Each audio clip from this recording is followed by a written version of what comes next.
Today is the 19th day of Kislev, the day that's called the Rosh Hashanah of Chassidus, and all the stories that go with that. In the Mishnah, there's only 4 Rosh Hashanah, and Chaim Oizer Rodzansky, he once was told back in the day before the World War. He was told that the Chassidim now have they added another Rosh Hashanah. And so he put down his head a little, and then we got up, he said, and by them they add, and by us we decrease. Which was like sort of is a skama.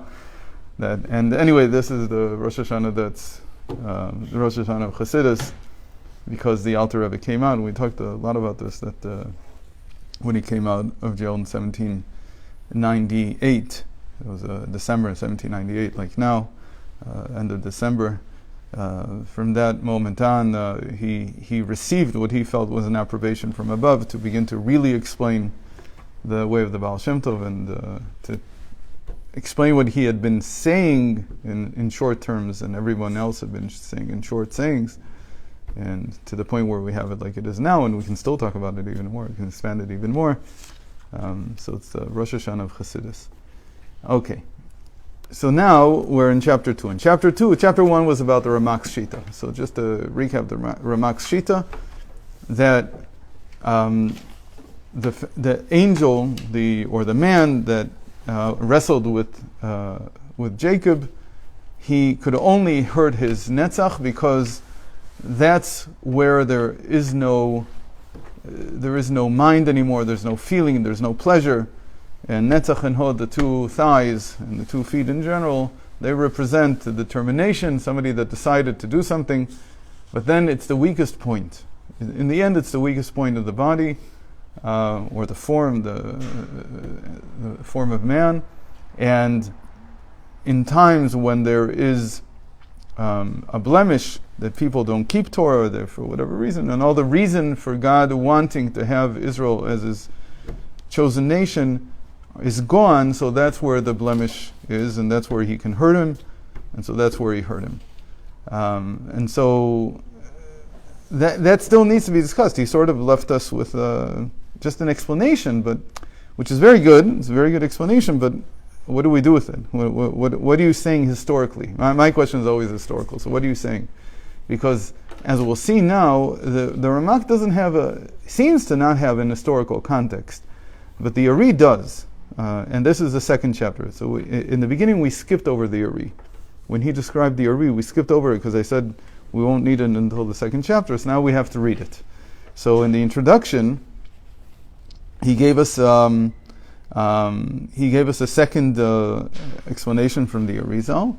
And let's see it. Uvetamei mitzvot. So it's on page 24, on the top, 3rd line. וטעמי מצוות לרב חיים ויטל, פרשת וישלח, תרץ בעניין אחר. So the Arizal went beyond the Ramak, because you'll see in a moment how much more complex it is. But the Arizal is already talking about dynamics between different things. And he has an historical context. He sees things in a much wider way. כי בהיות המלכות אחור באחור עם עזה. So now we have first of all relationship. There's Za and Malchus. Za is the masculine aspect of man. Malchus, kingdom, or Nukva, many names for it, the Shechina, whatever. It is the feminine aspect. And you could say it's the masculine aspect of godliness, it's the feminine aspect of godliness. It's the masculine aspect of man, the feminine aspect of man. It works in any context that you put it into. And now they have a relationship. When Adam was created, at first he was created back to back, meaning his feminine and masculine part were joined at the back. And that was one person, as it were. So what do we mean by that? We don't mean that there was necessarily, physically, a being that was joined at the back. What we mean is that whatever went into creating, the inherent qualities that went into Eve were already in Adam. And then God formed her out of his body. But when we say So there's two different explanations. What is it from his, we say from his tzela. Tzela is a word in Hebrew. So actually the vernacular, or they call it the folk understanding that tzela means a rib is actually better in a certain sense, because it tells you that she started from a little piece of him. The non-folk understanding is that tzela means side.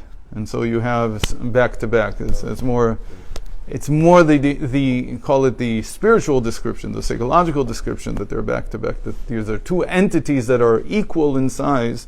They're just joined back to back. So, but the physical is usually the folk understanding, the simpler understanding. And that makes sense. That it's just a grain from, let's call it, from the original human. Just like now, what did we all come out of? We came out of 2 cells. Yeah, so you can build a whole human out of 2 cells. That's not the issue. That's not. I don't know what they thought 200 years ago, but today, if you think about it for half a second, you have no problem. You have no issue with it not being even something you can see that you can build a whole human out of. That's not the issue. The question is, what are you instilling into them? What are the characteristics, the attributes that you're putting into this second creature? And so when they came out, they were back to back. They continued to be back to back. They had not been able to psychologically face each other, become face to face. And that becomes, in the Arizal, that becomes one of the most important aspects of what Kabbalah is about. It's about turning things from being back to face. Our relationship with God, our relationship with each other, our relationship with our spouses, everything has and our relationship with ourselves even. We're also back to back with ourselves. We don't, okay, so he says, in Beyot HaMalchut Achor B'Achor Mazah, so in states when they are back to back, before we daven in the morning, we're back to back. Everything is back to back in the world. And in our davening, in our prayer, what we do is we flip it. We try to. It's a whole process. It takes all the way. It depends on which parts. It takes all the way to Mincha to do this, according to the Arizal's intentions. So when they are back to back, so let's look at it. We had this problem: which thigh did he touch, or which thigh did he hurt? The left thigh or the right thigh? So he says like this: the way to solve this is השוק הימין של הזה, שהוא סוד הנצח, היה שם שוק השמאל שלה, שהוא ההוד. וכן הוא בגשמי. So he says spiritually, if they are back to back, so now you have to look at it, his right thigh is touching her left thigh. So now he says that's the source of the confusion, as it were, in the Tikkunei Zohar. We saw in the Zohar in general, that one time it says that it was the right thigh, and one time it says it was the left thigh. So he says if it says one time right, one time left, it's talking about two different things. And the simple explanation is that the right thigh is his, the za, the masculine aspect, and the left thigh is, when it talks about the left thigh, it's talking about the feminine aspect. And so that's why you get this seemingly confusion. And this is a classical way to solve a problem with a text. That if you have a text that one time says this, one time says that, it's talking about two different things. If you want to uphold both versions, then the way you do this, the easiest way to do this is say, here he was referring to this, the context is it's talking about za, about the masculine, here he's talking about the feminine. And since they're back to back, they're touching one another, so there's a reason to sometimes call it this and sometimes call it that, because you're sometimes talking about the left, sometimes the right, but they're touching each other. So, it's a mirror. Right, it's a mirror image. But notice it doesn't matter if they're face to face, it's the same thing still. The left and the right would still be, right, if I'm facing you, so my right is your left, and so on. So his right is the netzach, and her left is the hod, the acknowledgement. And the same thing physically. And when the Zohar says that the netzach is what was blemished by the angel, then that is the netzach of the male. That is the victory, the how else do we translate it? The eternity of the male. When it says the acknowledgement, the hod, is what was blemished, that was the feminine, her left thigh.